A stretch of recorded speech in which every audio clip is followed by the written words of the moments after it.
pada waktu ada di puncak, disitulah tidak ada kawan, tidak ada lawan, dan semua adalah kesepian. Semakin terkenal, semakin hidupmu tidak bebas. Semakin kaya, semakin khawatir. Semakin miskin, semakin nekat. Jadi gimana, Guru? Pada waktu di puncak, hanya satu aja tujuan hidup kita. Mati mengakhirinya dengan temurun. Supaya anak cucu kita menilai kita temurun. Itu aja. Banyak orang bilang ini kan tahun modern. Nah, apakah masih relevan sih dunia roh, setan-setanan itu apakah masih relevan dengan justru tambah tahun tambah maju teknologi, kerja setan itu luar biasa. Nah, zaman dulu setan itu di pohon-pohon, sekarang setan di jalan-jalan. Bahkan ada yang setan berwujud manusia. Bahkan sekarang itu udah, kalau zaman dulu kan hipnotis dengan kekuatan batin jarak jauh. Sekarang bisa hipnotis pakai namanya WA. Dan bisa pakai telepon. Jadi sekarang ini perkembangan kekuatan mistik itu tambah luar biasa. Karena kan semua kekuatan gaib, kekuatan mistik itu menggunakan gelombang otak. Yang disebut kekuatan batin itu adalah gelombang otak. Gitu loh. Dan itu hubungan dengan alam bawah sadar otak kecil gitu loh. Jadi kalau kita perhatikan gimana perkembangan kemajuan okultisme sekarang, bukannya tambah zaman modern tambah berkurang, enggak, tambah hebat. Zaman dulu dukun kan tertentu. Di desa ada 2 atau 3 maksimal 5 dukun. Dan sekarang dukun di internet banyak. Bahkan mengiklankan diri di koran-koran ini sekarang ini. Kalau zaman dulu kan beda dengan zaman sekarang.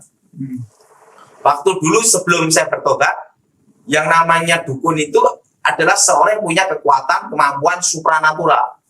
Dan itu dibuktikan dari pertarungan, kebisaan, dan menunjukkan kesaktian dulu. Dan tidak ada namanya edit kamera. Tidak ada editan, tidak ada.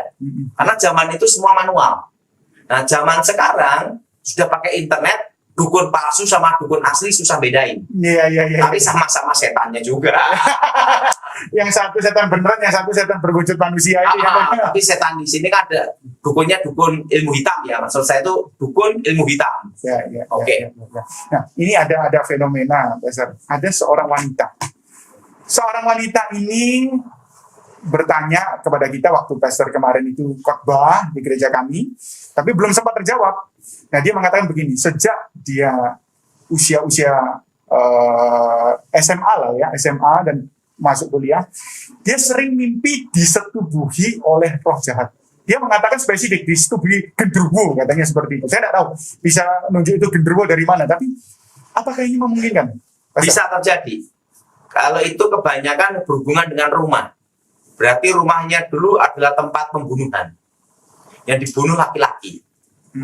Nah, biasanya itu bukan roh orang mati, itu roh setan menyamar karena ada darah menuntut.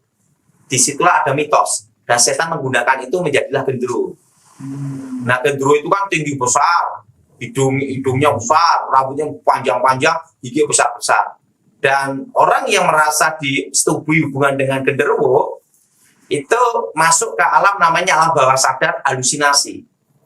Jadi roh jahat itu berhubungan selalu dengan alam bawah sadar. Nah, alam bawah sadar ini berhubungan dengan alam halusinasi. Nah, tapi ingat ya, tidak semua okultisme itu berhubungan dengan halusinasi. Sebagian ada halusinasi. Karena tergantung tingkat konsentrasi dan level orang yang mempelajarinya. Berarti itu ada yang tipuan, ada yang benar-benar memang itu karya roh. Benar-benar ada. Nah, di dalam kasusnya ini disetubuhi bertahun-tahun. Itu apakah benar atau halusinasi? Kalau bertahun-tahun itu kebanyakan halusinasi. Karena kalau sampai itu betul-betul disetubuhi roh dan dia hubungan dengan genderuwo benar, itu kan daya tahan tubuh manusia itu punya batas dan itu menyerap energi. Itu maksimal 5 tahun pasti selesai lewat. Kalau tidak meninggal gila. Yang jadi pertanyaan dia gila enggak? Nah gitu loh. Ada gangguan mental katanya. Dia sudah mulai kena, kayak banyak dokter mengatakan dia itu waham. Dijelaskan, dikatakan orang tua saya ceritain tidak ada yang percaya. Saya dibawa ke dokter, dokter mengatakan saya itu waham atau gangguan mental. Nah, seperti itu, Pastor. Nah, kalau itu bisa terjadi. Karena kalau sampai 5 tahun itu pasti ada gangguan mental atau mati. Karena energi manusia kan ada batasnya. Di dalam penyerap itu kan waktu berhubungan dengan genderuwo itu menyerap energi. Maka dulu sebelum bisa bertobat namanya negatif. Nah, ini padahal orang ini rajin ke gereja awal-awalnya, tapi setelah sekian lama sudah tidak pernah lagi ke gereja. Banyak orang yang mengatakan, "Loh, yang penting kan percaya Yesus sudah nggak mungkin bisa kena yang gitu-gitu." Apakah benar, Pastor? Percaya Yesus tidak bisa kena yang gitu-gitu? Kalau orang itu percaya Yesus, bertobat lahir baru mengalami fase tidak bisa kena imitat. Yang jadi pertanyaan, dia sudah lahir baru belum? Karena yang untuk tahu kelahiran baru itu hanya Tuhan dan dirinya. Nah, sekarang langkah antisipatif dalam arti langkah perbaikannya seperti apa? Kalau sudah terjadi, apa yang bisa dilakukan supaya terbebas? Pertama, pemutusan hubungan. Karena itu berhubungan dengan ikatan batin. Ikatan batin roh namanya. Nah, roh harus dihadapi dengan roh, artinya diputuskan batinnya. Yang kedua, doa pengusiran roh di tempat lokasi. Pertama awal dia di hubungan dengan genderuwo. Nah, itu biasanya tempatnya itu tempat pembunuhan. Memang mereka menyadari, keluarga ini menyadari bahwa dulu itu ada semacam kuburan di daerah situ. Apakah itu berpengaruh juga, Pastor? Bisa terjadi. Kuburan katanya orang penting. Bisa terjadi. Oh, berarti itu di pemutusan dan kemudian didoakan di area tersebut.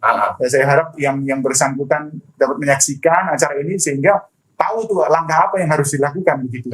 Nah, ini sekarang yang kedua. Ada juga pertanyaan yang mengatakan begini. Keluarganya adalah keluarga yang menganut pesugihan. Jadi keluarga ini menganut pesugihan dan anak cucunya melarat. Sudah percaya Yesus, tetapi tidak ada peningkatan di dalam faktor ekonomi. Ya, karena menurutnya rezekinya disedot semua sama nenek moyangnya. Nah, sebenarnya pada waktu pemutusan atau ibaratnya pelepasan daripada hal itu, apakah bisa rezekinya kembali atau rezeki yang baru atau seperti apa?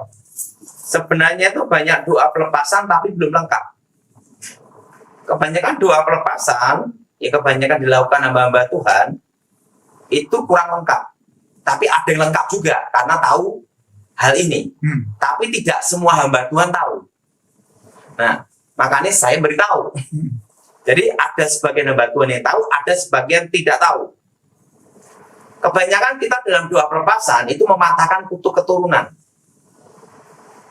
Setelah mematahkan kutuk keturunan, yang kedua adalah mematahkan kutuk yang berhubungan dengan okultisme.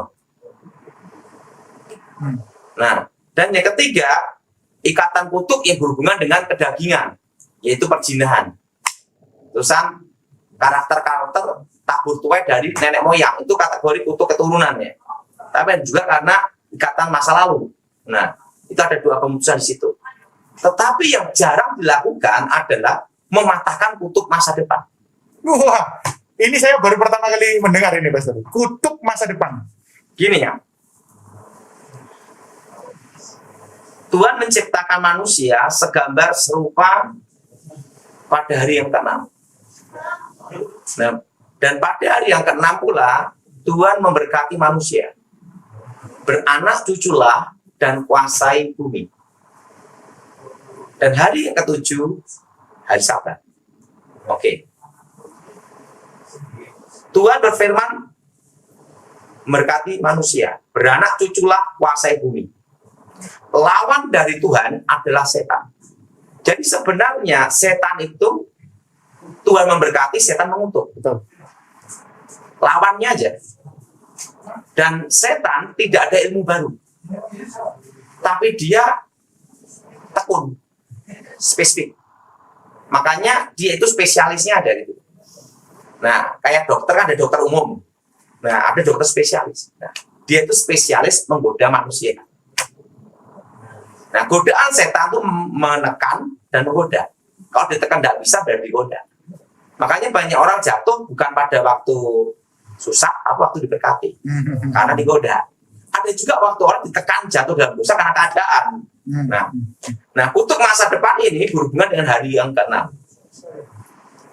Yang disebut Sabat Yahudi, hari ke-6, hari ke-7, itu hari Sabtu.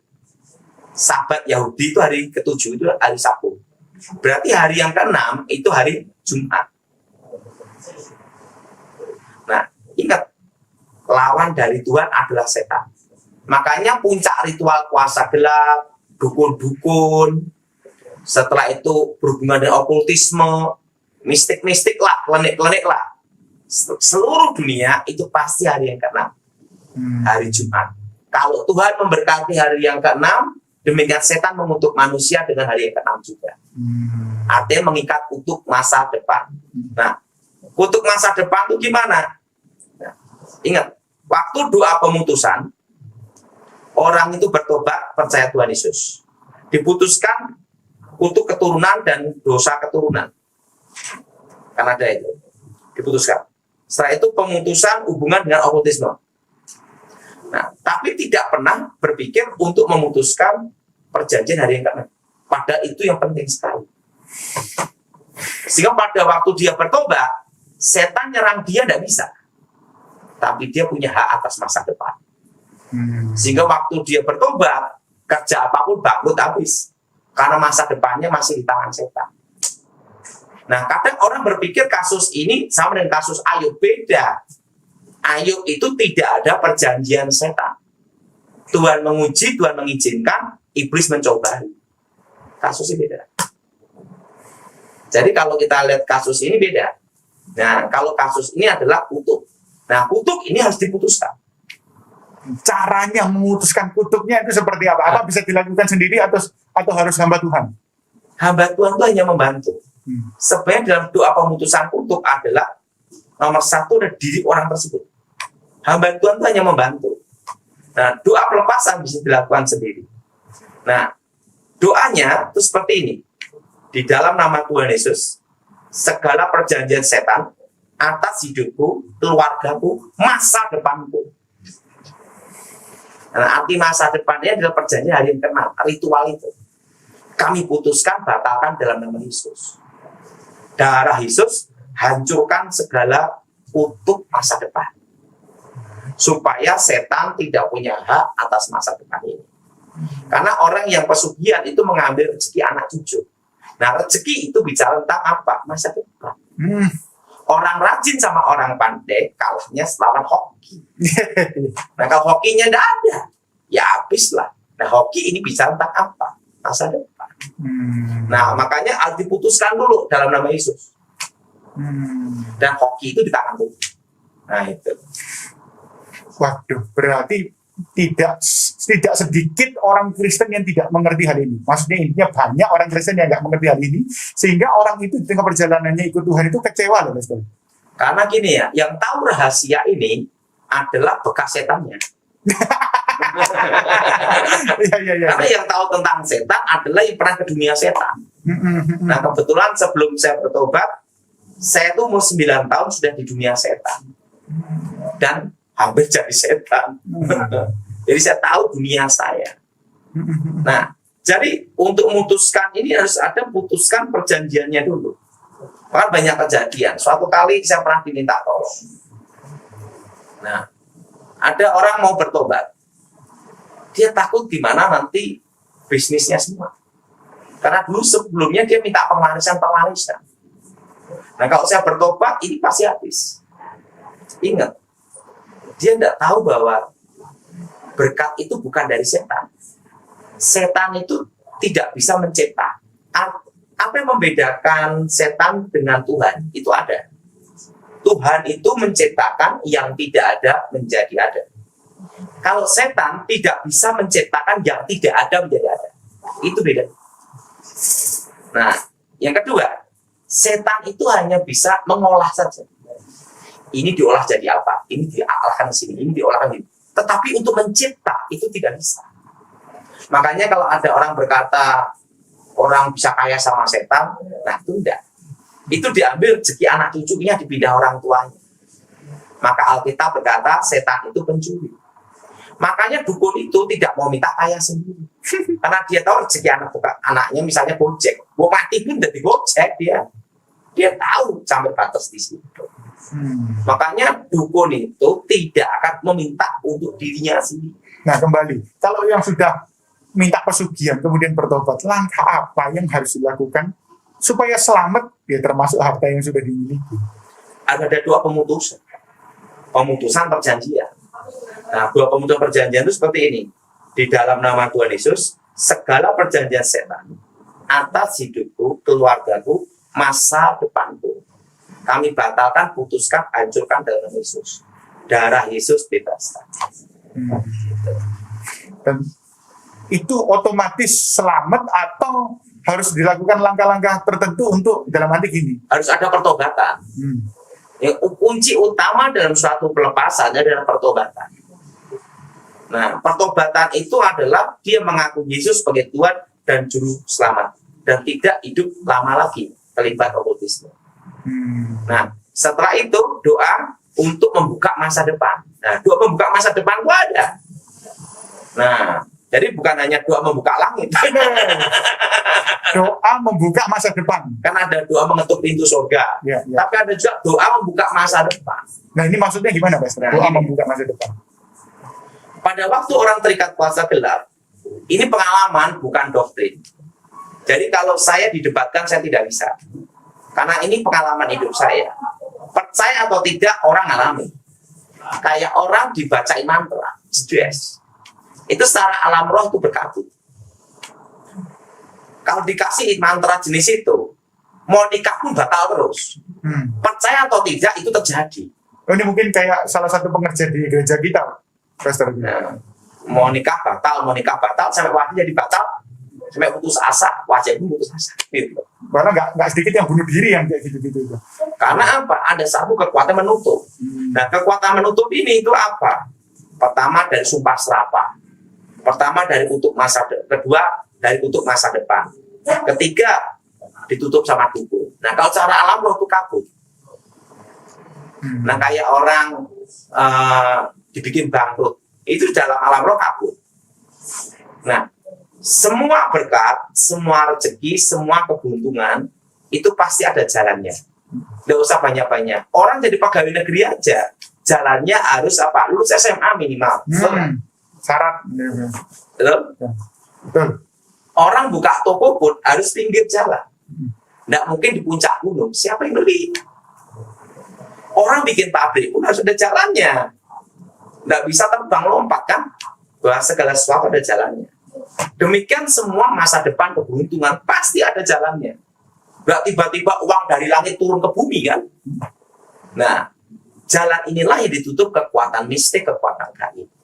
Nah, inilah yang harus dibuka. Nah, cara doanya itu darah Yesus buka jalan berkah. Darah Yesus buka masa depan. Karena jalannya ditutup. Alkitab berkata, dia buka jalan saat tiada jalan. Artinya memang jalan itu ada gitu loh. Ya. Memang banyak orang ini memperdebatkan hal yang seperti ini karena ini tidak diajarkan di sekolah teologi, sekolah Alkitab, hanya bisa berdasarkan pengalaman dan orang-orang yang pernah menekuni di bidang, malah di bidang sebaliknya, malah jadi dukunnya baru tahu. Kalau betulan kan saya sebelum bertobat usia 9 tahun saya udah diajar untuk bunuh orang. Jadi masa kecil saya ini ya setan semua. Nah, jadi sejak kecil itu nenek saya ngajarin bunuh, cara nyantet orang, cara ngerjain orang, cara bikin orang mati pelan-pelan. Nah, saya sejak kecil diajar untuk membunuh. Nah, kadang orang tuh bertanya sama saya, sebenarnya cita-citanya Pak Daud sebelum bertobat itu apa? Nah, kadang orang waktu anak-anak kecil punya cita-cita ingin jadi dokter, ingin ada yang jadi pendeta, ingin jadi pengusaha, ingin jadi polisi. Kan semua anak kecil rata-rata cita-cita seperti itu. Kalau tahu cita-cita saya, pasti kamu ketawa. Saya tidak ada cita-cita ke situ.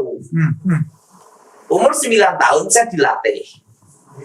Latihan fisik, bela diri, semua sehari semalam tuh saya dilatih setiap hari 6 jam. Dari koprol, dibanting, terus latihan berat. Terusan tidak boleh tidur di bawah jam 12 malam. Jadi setelah jam 12 malam boleh tidur. Jam 3, jam setengah 4 pagi udah latihan. Nah, waktu kecil itu saya ingin punya cita-cita dalam hidup saya. Lepas dari tempat itu aja. Kapan selesainya? Itu waktu yang saya tunggu bertahun-tahun. Karena setiap hari latihan. Sekolah aja saya, kalau banyak orang liburan sekolah, nanti ya, saya malah berharap tetap sekolah. Karena apa? Kalau saya libur, latihan tambah berat. Minimal kalau sekolah tuh ada waktu libur gitu loh. Ya. Jadi saya kalau ditanya cita-citanya apa, ingin lepas dari situ aja. Nggak ada lagi cita saya. Itu yang waktu latihan ilmu putih atau ilmu hitam? Semua saya pelajari. Kakek ilmu putih, nenek ilmu hitam, lahir saya abu-abu. Bayangin, saya pagi dilatih sama kakek. Siang, saya pulang sekolah dilatih. Malam masih dilatih nenek ilmu hitam. Dan mereka berdua itu ngajarin berlawanan semua. Nah, saya tidak gila, saya udah puji Tuhan. Nah, dan itu anak usia 9 tahun. Jadi saya tuh hampir masa kecil saya tuh tidak ada yang bahagia. Usia 9 tahun udah lihat setan, udah ketemu setan. Nah, jadi kalau ditanya cita-citanya apa? Cita-cita sekarang ini saya udah terkabul jadi orang bebas. Saya bisa pelayanan, bisa keliling. Saya tidak ingin punya ambisi kita mau jadi pendeta terkenal, mau jadi dokter. Dari kecil tidak ada. Karena saya sudah merasakan bagaimana hidup di situ gitu loh. Nah, ada satu kata-kata dari guru saya. Sebelum bertobat ya, guru saya ngomong gini. Kamu di sini jangan berpikir enak tidurnya. Kamu di sini untuk dilatih. Di kawah Condro di Muko. Di suatu tempat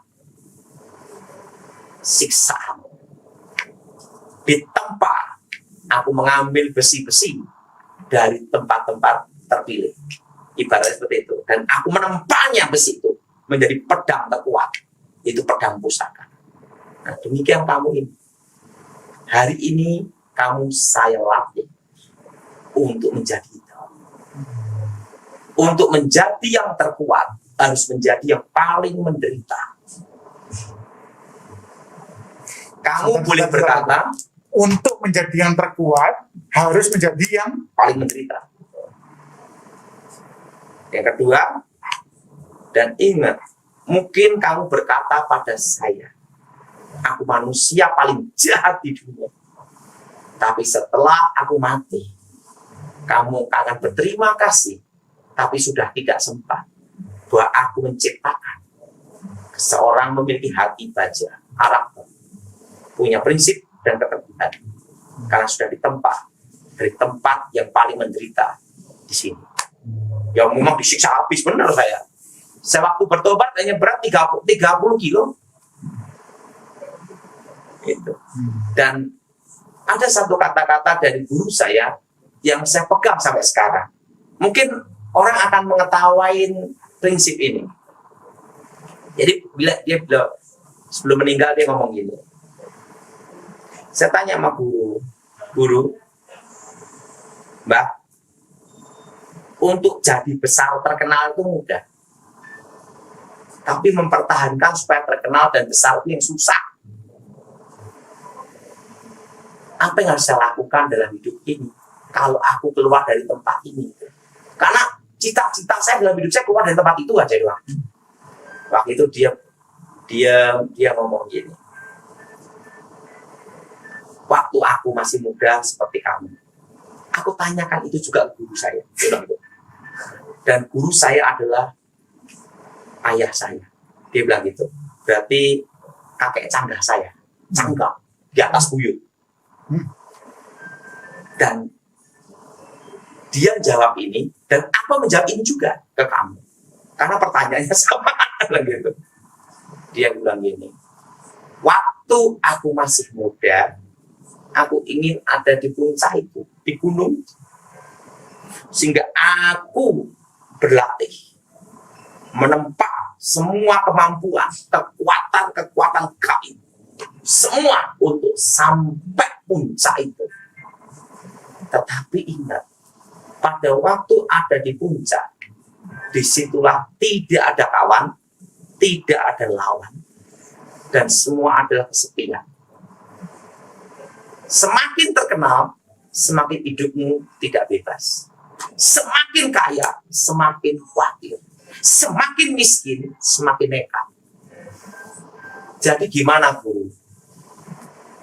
Pada waktu di puncak, hanya satu aja tujuan hidup kita. Mati mengakhirinya dengan temurun. Supaya anak cucu kita menilai kita temurun. Itu aja. Yang kedua, bagaimana mempertahankannya? Waktu aku masih muda, aku tetap latihan. Semangatku, prinsip hidupku, keteguhanku. Aku berjalan terus tanpa menyerah sampai puncak. Tetapi pada waktu sampai puncak, janganlah engkau merasa di puncak. Tetaplah engkau seperti di bawah. Pertama, kamu harus andap asal sopan satu dan coba hati, rendah hati. Hidupmu tidak boleh berubah sekalipun kau ada di atas manapun. Semangat kamu, prinsip hidup, dia ngomong ini, semangat kamu, prinsip hidup, dan cita-cita kamu. Kamu merasa belum tercapai. Maka itulah yang akan bikin kau bertahan. Saat kakek saya ngomong, Tony, waktu itu dia mati saya umur 99. Saya itu dia meninggal umur 100. Dia ngomong gitu. Kekuatanku, semangatku pada waktu aku muda sama seperti sekarang. Aku tetap latihan sampai sekarang. Kakek saya itu, guru saya ya, itu umur 99, umur 100 tahun, masih melatih saya bela diri. Dan semangatnya dia, latihan, tidak bisa hidup. Saya masih ingat, itu pohon pisang, sekali tendang, langsung ambruk. Itu kakek-kakek umur 100 tahun. Dia ngomong, semangatku, latihanku, jiwaku sama pada waktu aku masih muda. Dan dia rutin setiap hari latihan 6 jam. Dari muda sampai dia mati. Dan dia mati juga tidak sakit. Dan makannya dia juga sederhana. Dia ngomong gini, nanti setelah kamu melewati semuanya, kamu pun akan seperti aku. Seperti ayah saya dulu, kakek canggah saya. Kenapa dulu? Ujung-ujungnya nanti kita mau cari tempat yang tenang, tidak mau ribut-ribut, jauh dari keramaian, dan hidup kita untuk nolong orang. Itu aja. Nah, nanti kalau kamu sudah sampai ke situ ya akan kembali ke tempat ini. Kembali ke tempat pertapaan ini, Bu. Maksudnya suasana seperti ini. Nah, di situ makanya setelah saya bertobat, memang benar setelah saya lewati semua, lewati. Dalam hidup ini sih, makanya saya ini sampai sekarang kadang foto pakai M, dan saya kan nggak pernah pakai kaos kaki kalau foto. Nah, sama seperti waktu saya sebelum bertobat bertaruh seperti itu. Ini setelah saya bertobat, semangat seperti itu. Semangat penginjilan saya di desa, di kota, di berbagai tempat. Nah, tujuan hidup saya penting jadi berkat. Dan pada waktu saya mati, saya itu, anak cucu saya masih memandang saya setelah tahun. bahwa tidak bikin malu. Kalau saya dengar dari ceritanya pastor ini, orang yang belajar ilmu hitam itu latihannya luar biasa. Tapi orang yang ikut Tuhan menderita sedikit, latihan sedikit, bangun pagi aja nggak mau. Makanya nggak kaget kalau yang, waduh, pokoknya ikut Yesus enak, ternyata wah kena santet, kena pelet. Nah, latihannya nggak pas. Kalau sampai sekarang saya doa, Papa masih semua. Dan semangat saya penginjilan, dimanapun Pak, saya layani. Oke. Ini yang terakhir, Pastor. Di rumah saya ini, kalau Pastor lihat penerawang Pastor, ada setannya atau enggak? Ada. Bukan yang di depan ini, bukan? Bagian belakang. Oh. Mengantisipasinya seperti apa Itu itu? usir lah, usir di tempat itu. Oh, Makanya kan usir sendiri, itu tugas kalian. oh iya. Oke. Ini pengalaman saya, Magic, ya. Ini ya. Saya sejak kecil, saya dilatih itu, dia ngomong sama saya. Yang tidak boleh kamu pikirkan dalam hidup ini adalah satu. Apa kakek? Ingin mencoba jadi orang terkenal. Kenapa kakek? Nanti kamu nyesel. Ya saya mikir apa? Lah dia tanya sama saya. Lah kamu mikir apa? Kapan ini berakhir? Latihan ini selesai kapan? Jadi cita-cita saya hanya ingin berakhir, selesai saja. Dan sekarang saya sudah bebas dan saya menikmati hidup ini dan melayani Tuhan. Memang firman Tuhan ya dan amin. Bila anak memerdekakan kita benar-benar merdeka. Oke, ya kita doa ya. Ya, terima kasih banyak, Pastor. Aku mohon kuasa Roh Kudus bekerja tempat ini, nama Yesus dimuliakan. Kerajaan Tuhan datang hendak menjadi. Bebaskan dari jahat, bebas dari kutuk. Darah Yesus sucikan. Segala kuasa setan, segala kegelapan, segala roh jahat, keluar dari tempat ini, keluar dari hidup kami. Demi nama Yesus, darah Yesus sucikan, bentengi. Roh-roh setan, roh-roh jahat, mantra-mantra, dukun-dukun roh gelap, keluar dalam nama Yesus. Darah Yesus sucikan. Roh setan, roh jahat, roh gelap, keluar demi nama Yesus. Darah Yesus sucikan. Yang dalam program ini Tuhan, yang sakit kau sembuhkan. Yang terikat bebaskan demi Yesus. Dan nama Yesus dimuliakan. Amin.